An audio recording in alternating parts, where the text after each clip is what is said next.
అనంతపురం నుంచి హైదరాబాద్ వెళ్ళిపోయాను కానీ వారి గెలుపుకి అంటే నా కమిట్మెంట్ ఎలా ఉంటుంది, స్నేహానికి మాట ఇస్తే ఎలా ఉంటుందని చెప్పడానికి కూడా అదే చిహ్నం, అదే గుర్తు. కానీ ఈ రోజున 2019 ఎన్నికలకి ఆళ్లగడ్డ నుంచి జనసేన పార్టీ అభ్యర్థిని నిలబెడతాం, బలంగా నిలబెడతాం.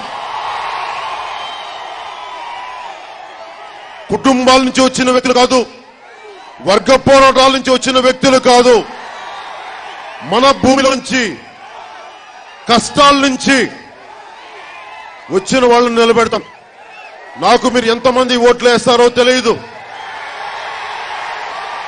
నేను మీకోసం ఉన్నాను, మీరు నా కోసం ఉంటారా లేదా అనేది మీరు నిర్ణయించుకోండి. నేను మీకోసం అయితే పనిచేస్తాను, నా ప్రాణాలు ఇచ్చేస్తాను రాయలసీమ కోసం.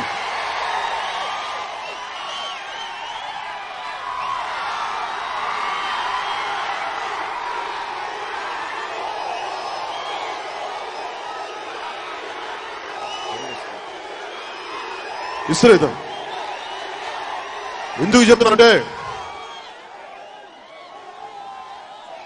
ఏ మూలకెళ్ళినా రాజకీయ నాయకులు బాగుపడుతున్నారు, కులాల పేరు చెప్పి కుటుంబాలు బాగుపడుతున్నాయి, కానీ ప్రజలు నలిగిపోతా ఉన్నారు.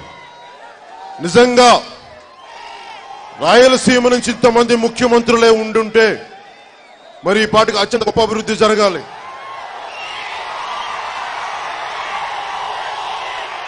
పడిపోతారమ్మా మీరు.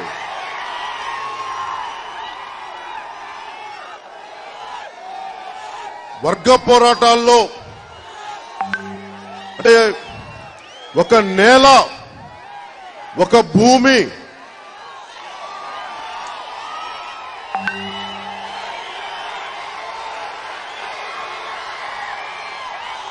ఎవరి గుత్తాధిపత్యం కాదు. ఆళ్లగడ్డ ఒక కుటుంబం గుత్తాధిపత్యం కాదు, రాయలసీమ కొన్ని కుటుంబాల గుత్తాధిపత్యం కాదు.